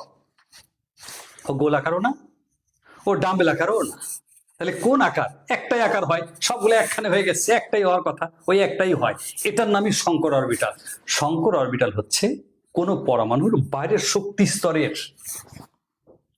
শক্তি স্তরে উত্তেজিত করা লাগলে উত্তেজিত পরে, বাইরের শক্তি বিভিন্ন ধরনের যে বিশুদ্ধ অরবিটাল আছে তাকে সংমিশ্রণ করার পরে নতুন জাতের যে অরবিটালটা তৈরি হচ্ছে, ওই অরবিটাল গুলোকে আমরা বলি সংকর অরবিটাল, আর এই মিক্সচারের নাম হচ্ছে সংকরায়ন প্রক্রিয়া। দিস ইজ এ প্রসেস, যে প্রক্রিয়ায় তুমি এটাকে বানাচ্ছ। এখন তুমি যদি বলো যে স্যার তাহলে সংকর অরবিটালটা দেখতে কেমন হওয়া উচিত, সংকর অরবিটাল তো আসলে একখানে হয়ে গেছে, কি বলবো, একটাই হয়ে গেছে, ও তো ডাম্বেল আকার গোলাকার কিছুই নাই। দেখা গেছে যে একটাই বড় আর একটা ছোট্ট একটু লেজের মতো কেমন জানি আছে আর কি, এটা হতেই পারে। তুমি দেখো না যে ওই কি বললে যে টেলার যারা আছে ওরা কি করে, ওই যে কাপড় টাপড় সেলাই করে না, সেলাই করতে গেলে একটু সামান্য একটু বাড়তি হয়ে আছে আর কি, বোঝা নাই, পুরো ঠিকই আছে জামা। এখন যদি বলো যে সেলাই করতে গিয়ে একটু থেকে গেছে, ওইটা তো আমার কোনো ইম্প্যাক্ট মানে ফেলতেছে না, জামা ঠিকই আছে, পরে বলে এটা ফেলে দাও তো, একটু কেটে ফেললেই হয়, জামা ঠিকই আছে। ব্যাপারটা এরকমই, সবগুলো একখানে হয়ে গেছে, একটাই অরবিটাল কিন্তু ছোট একটা লুপ আছে, তবে এটা কোনো ইফেক্টিভ না। যেমন আমি ওই জামার বাড়তি অংশটা কেটে ফেলে দিচ্ছি, এটার কোনো কাজ নাই। তার মানে যে কোনো সংকর অরবিটালের যে একটাই বড় লুপ থাকে, একটা অনেক ছোট থাকে, বড় যে লুপ ইংলিশে বলে, বাংলায় লোব, সেটাই কি করে, সেটাই অধিক্রমণে যায়। আমি আজকে লেকচার প্রথম দিকে বলছিলাম যে বাবারে, সিগমা বন্ধন হোক আর পাই বন্ধন হোক, যেটাই হোক, তবে সিগমা বন্ধনের ক্ষেত্রে কি বলেছিলাম যে কোনো ধরনের অরবিটালের মুখামুখি অধিক্রমণ, এটা হতে পারে সংকর অরবিটালের সাথে সংকর অরবিটাল, বিশুদ্ধর সাথে যেটাই হোক না কেন, মুখামুখি সব সিগমা বন্ধন। মুখামুখি অধিক্রমণটা হবে এই বড় লুপের সাথে, ছোট লুপটা কোনো কাজের না, বাদ। এ কারণে অনেকে বলে যে এটা যেহেতু কাজের না, এই ছবিটা আঁকবই না, খালি বড় একটা অংশ আঁকে। ভুল খুব একটা হয় না। তো আমি এতগুলো গল্প করতেছি, সংকরায়নের ব্যাপারটা কিন্তু আমরা বুঝে গেছি, ফলের জুস থেকে শুরু করে অরবিটালের মিক্সচার বানাইলাম। অরবিটালের মিক্সচার তো আর মানুষের খাওয়াইতে দেওয়া যাবে না, খাইতে দিলে কি স্বাদ হবে আমি কইতে পারবো না যদিও। আচ্ছা, এবার আমরা আসি, এখন যদি তোমাকে বলি যে বাবা বলো তো, মিথেনের ছবি তো আমরা এরকম দেখেছিলাম 9-10-এ, স্যার আপনি 9-10-এর ছবি আঁকলে তো কোনো কাজ হলো না, আমরা এটা দিয়ে কি করবো? আপনি নতুন ছবি আঁকেন, আমরা এখন এই টাইপের বড় স্টুডেন্ট, আমরা নতুন ছবি কি হবে?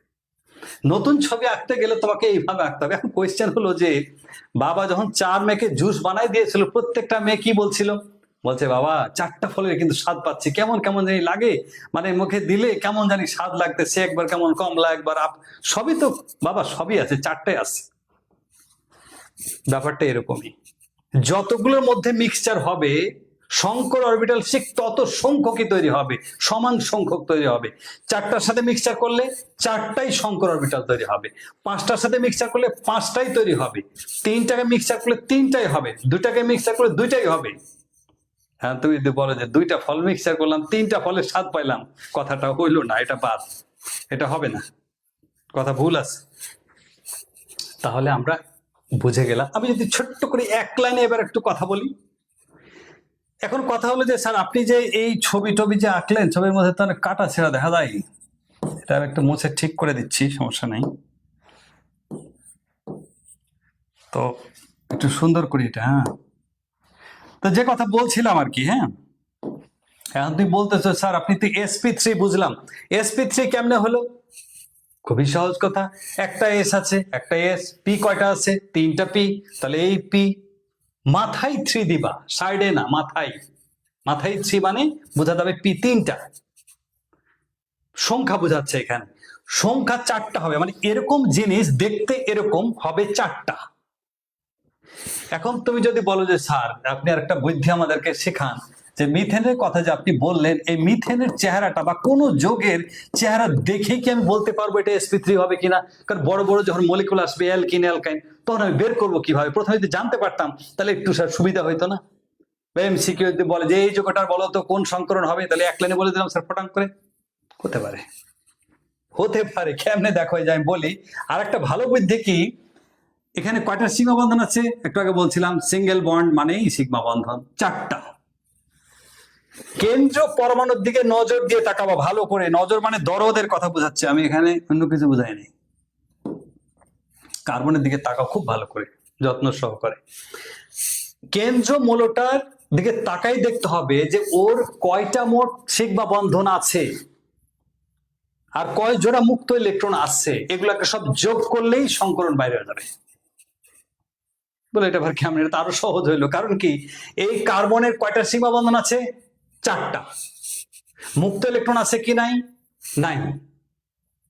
তাহলে কি হবে? আমার sp3 টোটাল 4টা, সংখ্যা হবে 4টা, একটা s 3টা p। এখন যদি বলি যে স্যার শুধু সিগমা বন্ধন আছে 3টা, তাহলে কি হবে বলতো? sp2। ব্যাপারটা এরকম।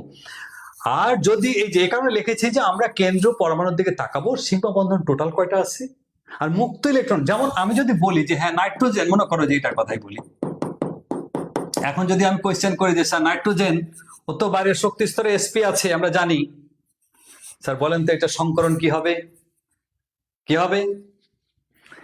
3টা আছে সিগমা বন্ধন, এক জোড়া আছে মুক্ত ইলেকট্রন, তাহলে 3 আর 1 কত? 4। 3টা সিগমা বন্ধন 1 2 3, আর মুক্ত জোড় কয় জোড়া? এক জোড়া, এক জোড়াতে একটা, তাহলে মোট কত? 4টা। ওটারও সংকরণ হবে sp3। আমি যদি বলি যে স্যার তাহলে আপনি যে এত কথা বলতেছেন স্যার, এই পানির অণুতে যে মুক্ত ইলেকট্রন আছে এখানে 2 জোড়া আর 2টা আছে সিগমা বন্ধন, সিঙ্গেল বন্ড মানে সিগমা বন্ধন, একটা বন্ধন মানে সিগমা বন্ধন, তাহলে এখানে আছে 2টা সিগমা বন্ধন, আর এখানে কয় জোড়া মুক্ত ইলেকট্রন আছে? 2 জোড়া, তাহলে মোট কয়জন হলো? 2 যোগ 2 4, 4 মানে 4 জন, মানে sp3, এই 1 আর 3 আর 1 4। এইভাবে কিন্তু আমরা বের করতে পারি। এটা একটা টেকনিক, আরো টেকনিক আছে, এটা খুব সহজ টেকনিক। আমার মেন টার্গেট ইন্টারমিডিয়েট মানে কিন্তু প্রো না। আমরা মাঝে মধ্যে বলি, অনেক সময় লেখা দেখি ফেসবুকে আসে যে আমরা প্রো বানাবো। আমি কিন্তু বাবা প্রো বানাবো না, প্রো বানানো সম্ভব না, কারণ 1 থেকে 6 এর মধ্যে পয়েন্ট যদি হিসাব করি 6টা হচ্ছে প্রো, আর 1 থেকে 3 পয়েন্টটা হচ্ছে ইন্টারমিডিয়েট। তুমি কিন্তু ইন্টারমিডিয়েট লেভেলে আছো, ফলে বেসিক কনসেপ্টটা তোমাকে চমৎকার ভাবে গ্যাদার করতে হবে। প্রো মানে অনার্স মাস্টার্স, আমরা ভুল টার্ম ইউজ করি মাঝে মধ্যে। তো বেসিক কনসেপ্টের জন্য কিন্তু ছুটতেছি আমরা। আমি অতিরিক্ত কথা বলে আমার বাড়তি ক্রেডিট নেওয়ার কিছু নাই। তো এখন ছবি আঁকতে চাই। এখন যদি বলো যে স্যার ছবি আঁকবো, তাহলে sp3 বুঝলাম 4টা শঙ্কর অরবিটাল হবে এই কার্বনের, তাহলে ছবি কেমন হবে? চলো আমরা ছবিটা দেখে আসি। এই মাঝখানে কার্বন, ওই যে 4টা শঙ্কর অরবিটাল ছিল, যে 4টা বড় একটা আর ছোট এখানে একটা, এই বড় ছোট লুপ, বড় লুপ আর একটা ছোট লুপ, 4টা Shankar orbital sp3 sp3 sp3, এখানেও sp3 লেখা হয়নি। প্রত্যেকটার মধ্যে এখন তুমি যদি বলো যে স্যার প্রত্যেকটার মধ্যে কয়টা করে ইলেকট্রন থাকবে, এটা ভয়ের কিছু নাই। এখানে যেরকম ভাবে ইলেকট্রন আছে এখানেও তাদের মধ্যে ইলেকট্রন এভাবেই থাকবে। এখন যদি এমনটা হয় যে কারো মধ্যে 2টা ইলেকট্রন থেকে গেছে, তাহলে এদের মধ্যে যে কোনো একটাকে 2টা ইলেকট্রন দিলেই চলবে, কারণ প্রত্যেকের শক্তি একই রকম, সমশক্তি সম্পন্ন এরা। তো আমরা একটুখানি ছবিটার দিকে যাই। কার্বন দেখলাম এরকম, এই ছিল 4টা শঙ্কর অরবিটাল sp3। হাইড্রোজেনের কোন অরবিটাল আছে? আমরা সবাই জানি হাইড্রোজেনের আছে কি 1s1 অরবিটাল, দেখতে গোলাকার, এই যে গোলাকার, এই গোলাকার, এই গোলাকার, এই গোলাকার, প্রত্যেকটা হচ্ছে 1s, প্রত্যেকটাই 1s। এগুলো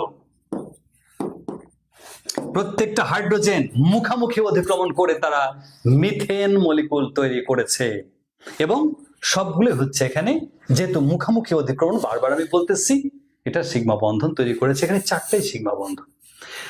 আমাদের তাহলে টার্গেট, যে পণ্ডিতেরা যে বলছিলেন যে হ্যাঁ দেখো নর্মালি তার যদি দ্বিমাত্রিক ছবি চিন্তা করি 90 ডিগ্রি হয়, কিন্তু 90 ডিগ্রি হয় না, এটা হয় 109.5 ডিগ্রি। তো এটাই ছিল কারণ যে তার সংকরণ sp3, এবং sp3 হলে এর ছবিটা দ্বিমাত্রিক হয় না। তখনই একমাত্র ব্যাখ্যা করে গেছে এটা চতুস্তলকীয়, এটা ত্রিমাত্রিক গঠন, এবং বন্ধন কোণ 109.5 ডিগ্রি হয়। আমরা sp3 সংকরণের মাধ্যমে এর গঠনটাকে ব্যাখ্যা করতে পারলাম। আমরা আজকে জানার চেষ্টা করতেছিলাম, অনেকক্ষণ ধরেই জানার চেষ্টা করতেছি, আমরা কতক্ষণ ধরে তা জানি না। তো যেটা বলতেছিলাম যে কিভাবে আমরা মিথেনের এই অরবিটাল পিকচার আঁকতে পারি সংকরণের মাধ্যমে, এতক্ষণ ধরে সেই কথাগুলো বললাম। কেউ যদি এই কথাটুকু বুঝে থাকো, তাহলে পারে এখানে যতগুলো মলিকুল আমরা দেখতে পাচ্ছি প্রত্যেকটার জন্য একই স্টাইলেই ছবি আঁকতে হবে। একই স্টাইলে ছবি আঁকা মানে এক নাম্বার কথা, প্রত্যেকটা যৌগের, যেমন মিথেন তো করলামই, কেন্দ্র মৌলটার ইলেকট্রন বিন্যাস করতে হবে আগে। যেমন মিথেনের কার্বনের করেছিলাম, তারপরে উত্তেজিত অবস্থায় ইলেকট্রন বিন্যাস করব, এরপরে হচ্ছে আমরা সংকরণের তৈরি করব। আমি আবারও নিয়ে যাচ্ছি, প্রথম থেকে সংক্ষেপে একটুখানি বলে দেই, তাহলে মনে হয় যারা জয়েন করেছে নতুন করে তাদের জন্য হয়ে গেল। এভাবে বলতে হবে আমাদেরকে যে কেন্দ্র পরমাণু মিথেনে কার্বনের স্বাভাবিক অবস্থায় বিন্যাসটা হচ্ছে এরকম, উত্তেজিত অবস্থায় বিন্যাসটা হচ্ছে এরকম। এরপরে আমরা এই অরবিটালগুলোকে মিক্সচার করব, মিক্সচার করে পাওয়া গেল sp3 সংকর অরবিটাল, এবং চারটা পাওয়া গেছে, প্রত্যেকের শক্তি সমান। এবং এই চারটা সংকর অরবিটালের সাথে দেখতে এরকম ছিল, চারটা হাইড্রোজেন পরমাণু, তাদের একটা করে ইলেকট্রন যে s অরবিটালে ছিল, s অরবিটাল নিয়ে মুখামুখি অতিক্রমণ করলো, করে আমরা চারটা এখানে দেখতেছি সিগমা বন্ধন তৈরি করেছে এবং মিথেন অনুগঠন হয়েছে, যেটা চতুস্তলকীয় এবং বন্ধন কোণ 109.5 ডিগ্রি। এভাবে আমরা এক্সপ্লেন একই নিয়মে করব প্রত্যেকটার জন্য। যেমন আমি যদি বলি অ্যামোনিয়া, তুমি একই স্টাইলে ব্যাখ্যা করবে। কিভাবে? ফার্স্টে নাইট্রোজেনের ইলেকট্রন বিন্যাস স্বাভাবিক অবস্থায়, উত্তেজিত অবস্থায় প্রয়োজন পরে করতে হবে, তারপরে সংকরণ করতে হবে, তারপরে এই ছবিটা আঁকতে হবে, এরপরে আলোচনা করে দিলাম, হয়ে গেল। এখানে প্রত্যেকটাই তোমরা প্র্যাকটিস করো নিজেরা। এগুলো বিভিন্ন বোর্ড পরীক্ষা আসছে, এটা দেখলাম কি জানি চিটাগাং বোর্ডে আসছে, বিভিন্ন বোর্ডে আসছে এগুলো। আমি দেখাবো একটা আজকে ক্রিয়েটিভ কোয়েশ্চেন, তবে এই প্রত্যেকটার জন্য তোমরা নিজেরা বাসায় প্র্যাকটিস করবা। কোনোটাতে না পারো তোমরা কমেন্টে জানাবে যে স্যার এটা পারলাম না, ব্যাখ্যাটা কেমন হবে, আমি আলোচনা করে দেবো, প্রয়োজনে আবার আসবো লাইভে। ওকে, এবার আমরা বাকি, যেমন এই তিনটা মলিকুলের খুব বেশি কথা বলা হয়, যেমন মিথেন, অ্যামোনিয়া এবং পানির মলিকুলকে নিয়ে অনেক বেশি কথা বলা হয়। তো এদেরকে নিয়ে আমরা একটু কথা শুনে আসি। দেখি, যে কথা বলতেছিলাম আর কি, অ্যামোনিয়ার ক্ষেত্রে ওই যে আগের কথাটাই আমি একটুখানি হিন্টস দিয়ে রাখতেছি, তোমরা কমপ্লিট করবে এবং লিখে, সবাই লিখে করবে কি, সাবমিট করবে, সুন্দর করে লিখে এই সব মলিকুলের স্ট্রাকচার তৈরি করবে, লিখবে, লিখে তোমরা এখানে আপলোড করতে পারো মেসেজ, আমি সব চেক করে দেবো কোন জায়গায় কতটুকু দরকার লিখার বা কোনটা ভুল হচ্ছে, আমি অবশ্যই কমেন্টে জানাবো। অ্যামোনিয়া ঠিক আগের মতো যেটা বলছিলাম, কেন্দ্র পরমাণু নাইট্রোজেন, ইলেকট্রন বিন্যাস করলাম। এখন যদি বলো যে স্যার আপনি তো এটাকে উত্তেজিত করলেন না, বাবারে উত্তেজিত করে লাভ নাই, কারণ তো ফাঁকা কোনো অরবিটালই নাই।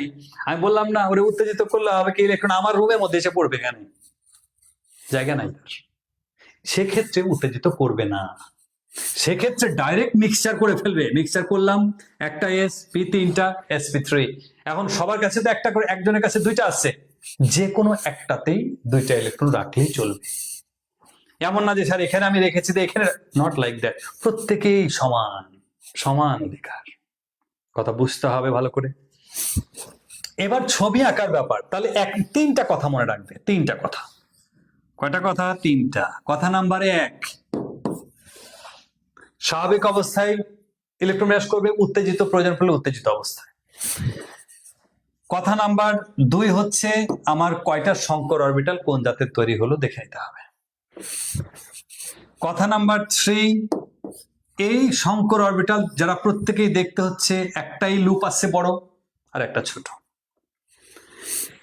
কি করতে হবে, এই চারটা যেহেতু তৈরি হয়েছে, এই নাইট্রোজেনকে মাঝখানে রেখে চারটাকে চারপাশে আমরা দিয়ে দিব।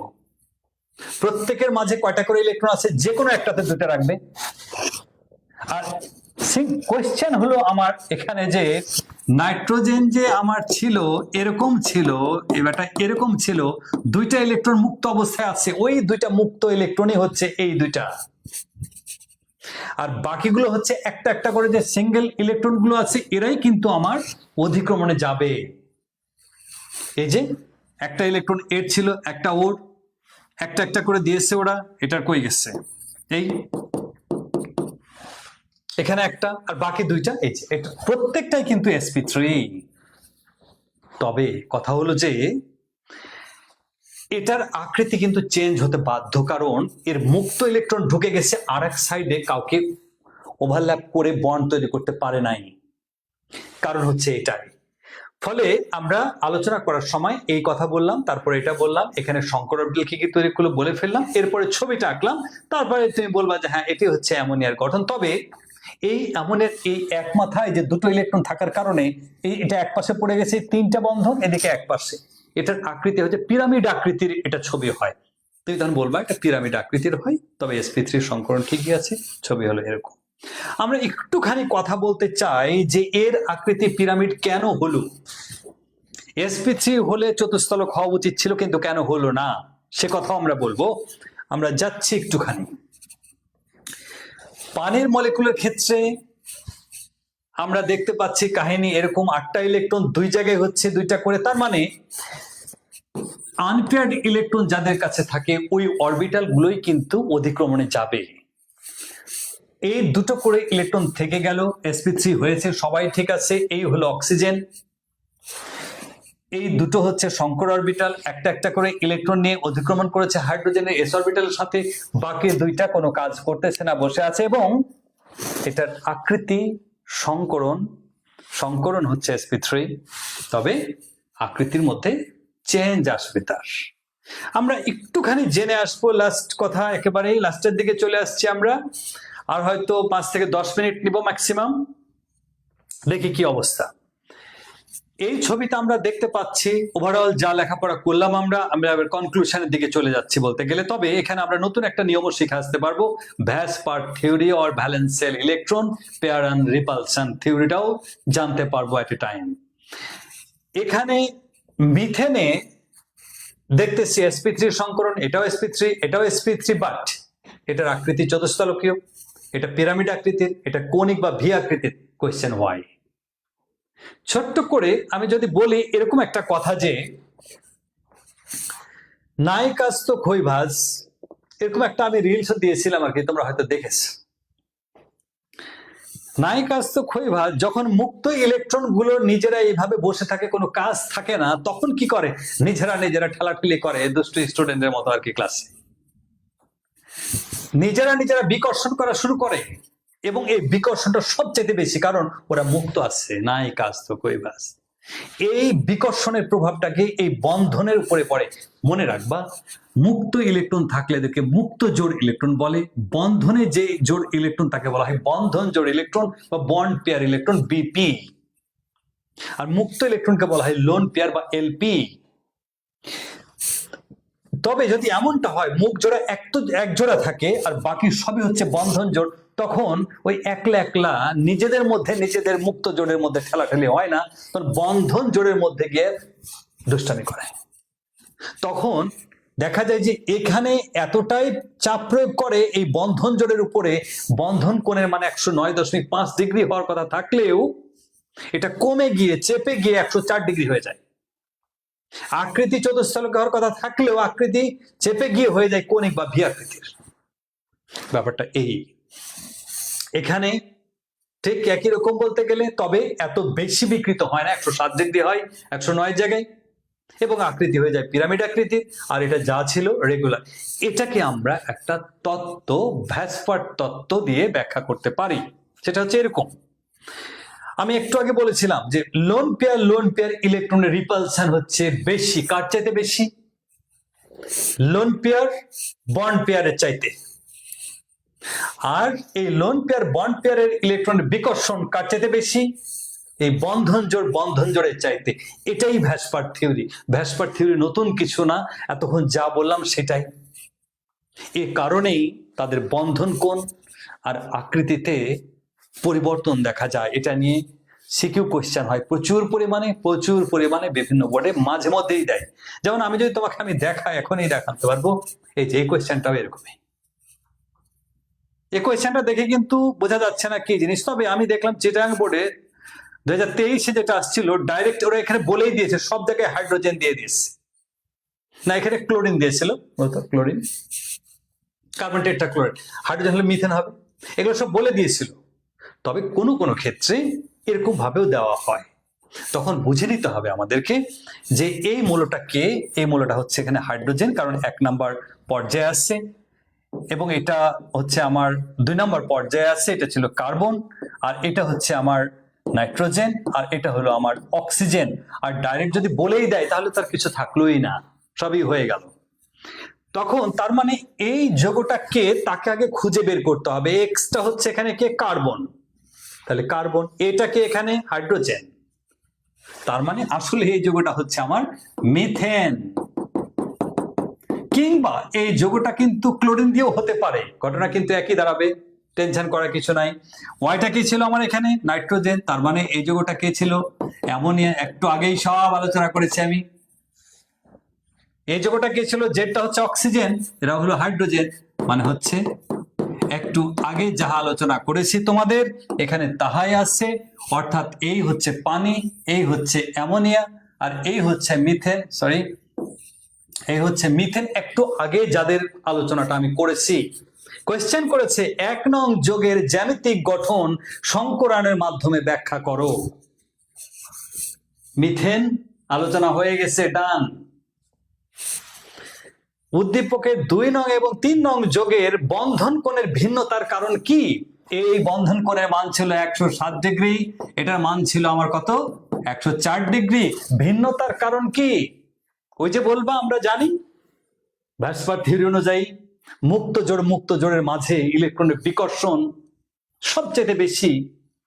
এই কারণে কি হয়, বিকর্ষণ বেশি হওয়ার কারণে এই বন্ধন জোড়ের উপর চাপ পড়ে বেশি, বন্ধন কোণ কমে যায়, সে কথাই বলতে হবে তোমাকে। ফলে আকৃতিও চেঞ্জ হয়ে যায়, যদিও কেন্দ্রীয় মৌলটার সংকরায়ন দুটোরও একই রকম, কিন্তু এই মুক্ত জোড় ইলেকট্রনের বিকর্ষণের কারণে এখানে বন্ধন কোণটা কমে গেছে এবং আকৃতিও চেঞ্জ হয়ে যাচ্ছে। ওরা জানতে চাইছে শুধুমাত্র কোণের কথা বলে দিবে, এটার ক্ষেত্রে বলে দিবে যে হ্যাঁ অ্যামোনিয়াতে মুক্ত জোড় আছে 1 জোড়া।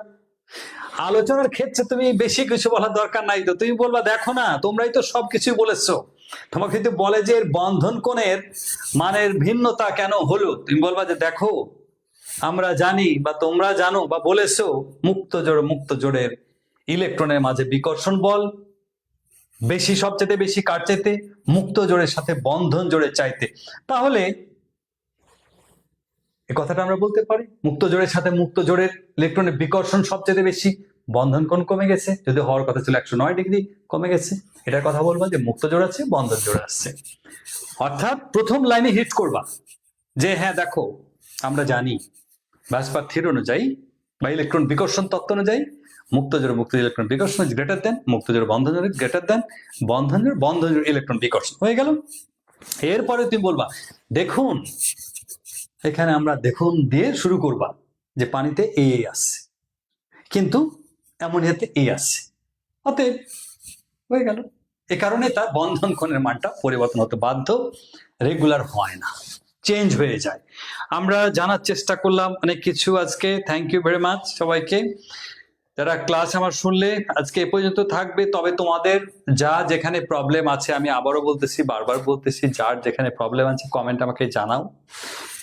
আমরা পরশুদিন আবারও একটা লেকচার পাবো, প্রবলেম সলভ করবো। এগুলা যার যতগুলো প্রবলেম আছে কমেন্টে অবশ্যই জানাবে, সেটা নিয়ে আমি অনেকগুলো কথা বলবো, দরকার হলে আরো নতুন এক্সাম্পল নিয়ে আসবো বোঝানোর জন্য, কোনো সমস্যা নাই।